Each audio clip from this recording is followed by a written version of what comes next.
Haemophilia એ એક આનુવંશિક રોગ છે, એટલે રંગસૂત્રની ખામીથી થતો આ રોગ છે.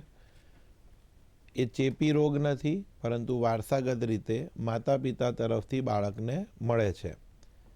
માતા પિતા તરફથી એ મળે છે, પણ કહેવાય છે કે આ વાય ક્રોમોઝોમ જે હોય છે એ ક્રોમોઝોમ પર કેરી નથી થતો. એક્સ ક્રોમોઝોમ પર આ જે રોગ છે એ કેરી થાય છે. એટલે મહિલાઓ મોટાભાગે આ રોગમાં કેરિયર તરીકે હોય છે અને પુરુષ વ્યક્તિ આનો વિક્ટીમ હોય છે. એટલે કે રોગ જે છે એનું પ્રમાણ પુરુષોમાં મેલ ચાઇલ્ડની અંદર વધારે જોવા મળે છે. એટલે આને અમારી ડૉક્ટરની ભાષામાં કહીએ તો એક્સ લિંક રિસેસિવ ડિઝીઝ તરીકે હિમોફિલિયાને ઓળખવામાં આવે છે. અને સામાન્ય માણસો માટે આ એક વારસાગત અથવા તો આનુવંશિક રોગ છે અને પુરુષોમાં તેનું પ્રમાણ વધુ જોવા મળે છે.